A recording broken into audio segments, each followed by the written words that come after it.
What's going on, everyone? Talen here, and welcome to another Marvel Future Fight video. Alright, so in this one here, we're going to be taking Red Skull in against Galactus. So yeah, I decided to get Red Skull here to level 70 because I was very impressed with how he performed with this uniform. So the Secret Empire uniform is actually really nice for Red Skull. It's a huge upgrade for him, and I was having a lot of fun with him at level 60 with this uniform that I decided, you know what, I'm going to pump some more resources in him and see how far he can go. He's nowhere near kind of maxed out because there's still a lot more I could do with him, but we have a nice solid foundation here for Red Skull. So let's go ahead and take a look at Red Skull and my build on him, and then we'll hop into the gameplay. So as you can probably see right here, we do have his, oh, well, I guess that just goes there, but we did unlock his awakened ability. And actually, no, we go to skills to see that. Yeah, here we go, the awakened skill. So I have that fully leveled up here. So he gets a massive boost from this here because we have mind control. We've got damage received increased applied to the enemies.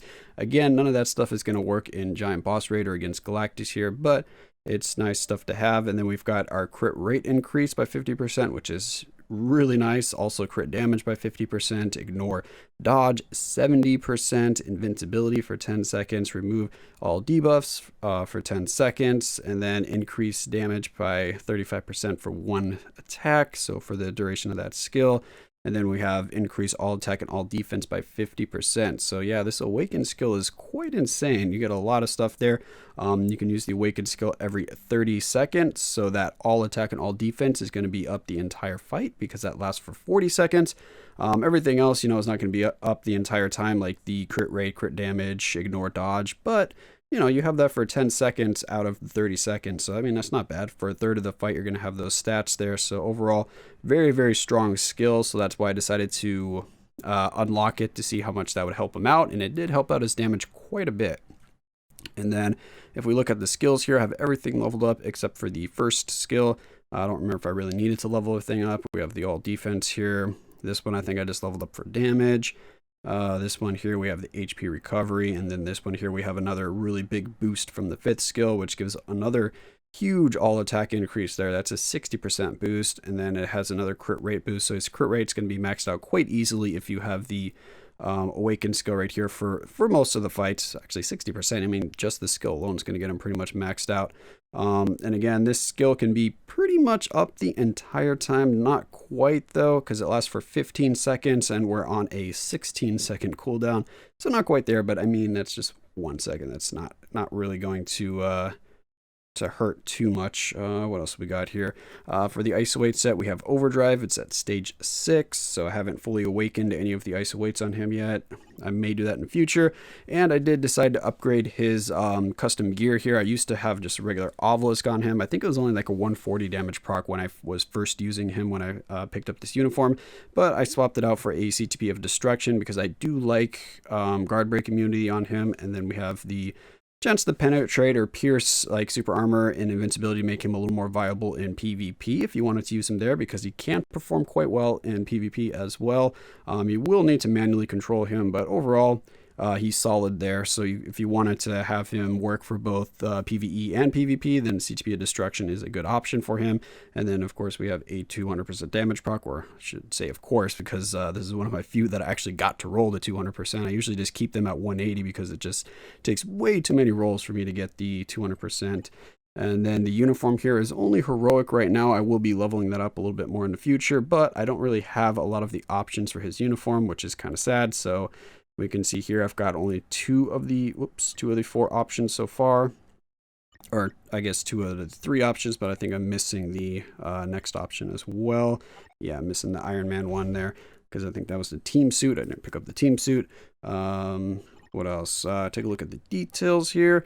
So we are maxed out on our ignore defense, our skill cooldown. Like I said, the crit rate is low here, but he has massive buff to his crit rate. So we're going to be maxed out on crit rate pretty much the entire time. Crit damage 184 is pretty solid. And then attack speed at 124 it's good, but it could be a little bit better because we're not quite maxed out there, but halfway to the max. So that's what Red Skull is looking like. So now that we have all of that out of the way, let's go ahead and hop into the gameplay and see how he did against Galactus. Alright, so here we are loading in. We have a tier 3 Jean Grey and a tier 3 Sharon Rogers to help us out here. The tier 3 Jean isn't really going to be doing too much for us based off the other two that are with her, so I'm not really assuming that's a very strong Jean, but the Sharon does have a full team going for her. She's got leadership and support. And yeah, so I think that Sharon will be able to help us out here. As for Red Skull, we have She-Hulk leadership, and then we have Ghost Panther for the tier 2 support, or the tier 2 support, the passive right there, the tier 2 passive. So yeah, Red Skull's just going to jump in here and start trying to whittle away at Galactus. We're going to use the Awaken skill whenever we can, try to proc the damage proc on there if possible, but if not, we want to use it just for the buff anyway. And then besides that, I'm trying to proc on the 4th skill for all of my other damage procs if possible. I think we end up getting out of line quite easily here, but if you noticed there when we did the well, that wasn't right there, but yeah, the Awakening skill does do a lot of damage, so I'll have to pay attention to when we do that again. But I thought that was when we used the Awakening skill, but it's not. Oh, someone left right there. Maybe that was the Sharon leaving there, because we end up actually having to.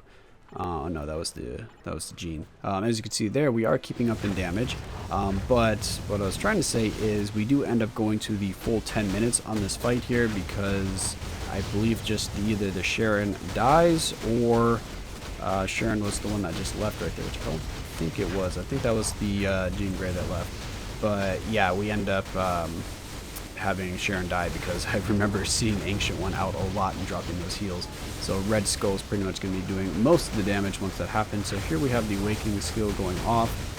We've got our damage proc that went off, and yeah, as you can see, the damage is quite nice. He does really good damage with that Awakening skill, so I'm quite happy with that, especially since it's not as much of an investment as I thought it was initially.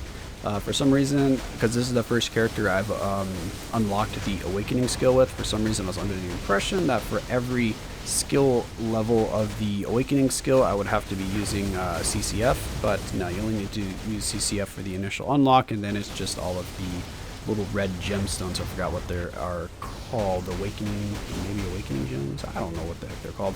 But anyway, you just use those after that to level it up, so it wasn't too bad. So as you can see there, the damage is okay on the 4th skill, but a lot of the damage that Red Skull's going to be dishing out is actually from the Awakening skill.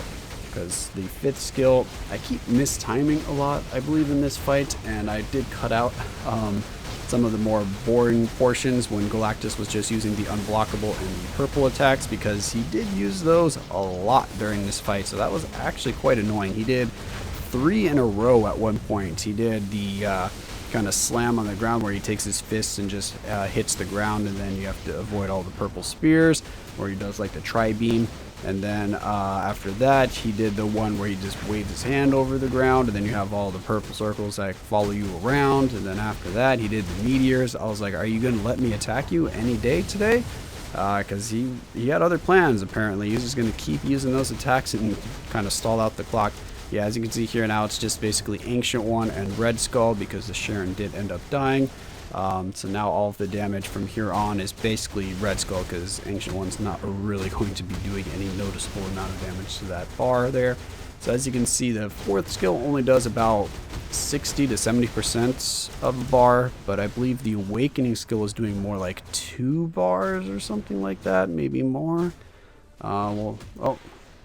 I don't remember how many cuts I did here, but yeah, we're getting towards the end. We have a minute and 45 seconds left for Red Skull to try to squeeze out a little more damage, so hopefully he can put up a good showing here. But yeah, he's definitely going to need some help. I never expected Red Skull to be able to like solo this, but as you can see, his survivability is fantastic with this uniform, and the damage is fantastic as well. I think though you're going to need well, not need, but that Awakening skill does provide a lot of the kind of extra damage there, but he still hits pretty hard even without the Awakening skill. But just that extra stat boost that the Awakening skill gives is quite nice in terms of the damage. So as you can see there, even when we canceled out the skill, we were still doing pretty good damage there from the Awakening skill. So now we're down to the last minute here. And then that was pretty good for the 4th skill right there. That's what I like about Red Skull. You do have some options for him as well, because you do energy damage on the 4th skill, and then the 2nd skill is the physical damage and also has the all defense down, but it also does a pretty good amount of damage to that 2nd skill, surprisingly. So there we go, a little bit of damage there from the 4th skill. I always like, well, you do need to use his 5th skill to be able to move around, but I do like those kind of channeling skills where you can move around here. So as long as you have the 5th skill activated and you see that kind of buff around Red Skull, that blue aura, then you can move around when you use the 4th skill, which really helps, because then, like when he's using that meteor attack, I can still get some damage in because I can just kind of cruise out of the way. And as you can see there, boom, that was like 2 bars. I ended up just canceling out the awakening skill because you still get all of the kind of jets to fly over and rain down the hellfire on Galactus there. If you cancel it out, and then you can keep that damage with the 4th skill and kind of stack it up. But now that the fight is over, let's see what we ended up doing. We did 34 million, which is well above what I would consider a pass, or consider the character being able to fight Galactus, because I usually just want to see 24 million or more, and Red Skull definitely is able to perform there. So Red Skull can definitely do a third of the damage within the time limit there. If I had 2 other Red Skulls, like the same or very similar builds to mine, we'd probably clear this in about 7.5 minutes, I would say, around that area, maybe even a little quicker. So yeah, Red Skull is looking very strong here with this uniform. I'm really impressed with it. He does very well against Galactus here, so his just raw damage is quite high, which is good. He does very well in just all other game modes as well. So yeah, overall, very, very happy with this uniform. Very happy to change this Red Skull. Very happy with the Awakened skill. It's actually worth the resources, I would say. It does help out with his damage quite a bit. He doesn't really need it for survivability because he has plenty of survivability without it. But yeah, that's just kind of my initial impressions here after putting a little more investment in Red Skull. So overall, very happy with him. So yeah, that's gonna be it for this video here. I hope you guys enjoyed, and of course I will catch you in the next one.